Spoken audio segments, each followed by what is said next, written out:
होतो की आता मराठी पाट्यांचं आंदोलन झालं. या मराठी पाट्यांचं जेव्हा आंदोलन झालं, कोणी केलं आंदोलन? महाराष्ट्र नवनिर्माण सेनेतर्फे कोणी आंदोलन केलं? आमच्या हाजी आराफत शेखने आंदोलन केलं. फोनवरती ऐकलं होतं, फोनवरती. आणि फोनवरती आमचा हाजी आराफत शेख पोलिसांना सांगत होता की आम्ही महाराष्ट्राचे आहोत, महाराष्ट्रामध्ये तुम्ही मराठी पाट्याला बंदी घालून कधी शकता. हे कोण बोलतोय? आमचा हाजी आराफत शेख बोलतोय. पण आता मराठी माणूस पाहिजे.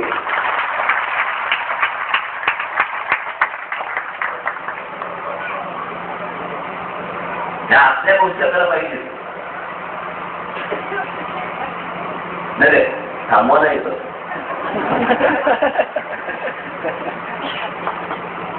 या गोष्टी कोण बघणार?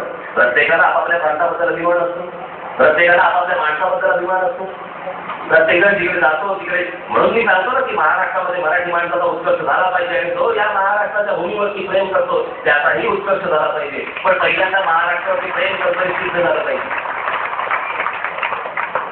आता त्या सगळ्या गोष्टी होता तो कधी बघा, तो फ्रान्सचा पंतप्रधान बघा, कुठल्याही इतर दुसऱ्या देशाशी बोलताना पंतप्रधान त्याच्या फ्रेंच भाषेमध्ये बोलतो, दुसऱ्या इंग्रजी भाषेमध्ये बोलायला जात नाही. ते जपानचा पंतप्रधान बघा त्यांच्या भाषेमध्ये बोलतो. ही भाषा, ही जी कडवट गोष्ट जी आहे ना, ही टिकवणं आवश्यक आहे. तुम्ही आम्ही ज्यावेळेला ह्या सगळ्या मराठीमध्ये ज्यावेळेला बोलायला लागू ना, इतरांची ही भाषा शिकली पाहिजे. बाकीच्या राज्यामध्ये जातात म्हणजे स्टीलवाले कोण आपल्या बंगालला कलकत्ताला गेलेले मित्तल पासून सगळे जे गेलेत ना कलकत्त्याला, बोलतात कुठची भाषा? बंगाली बोलतात.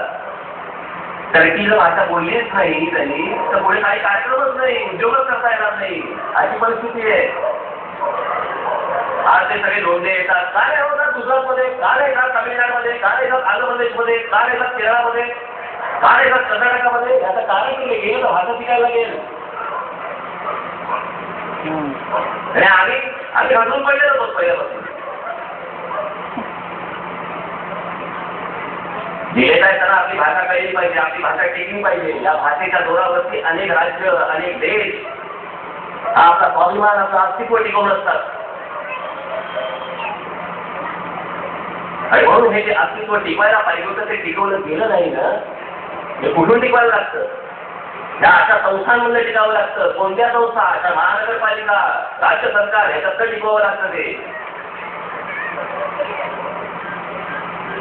आज ते सगळ्या ठिकाणी मुंबईभर जी काही बदमजपुरीची मागणी आहे ना, या बदमजपुरीचं कारण फक्त पैशावरती डोळा, बाकी कुठेही काही नाही. बाकी सगळा डोळा गोळा.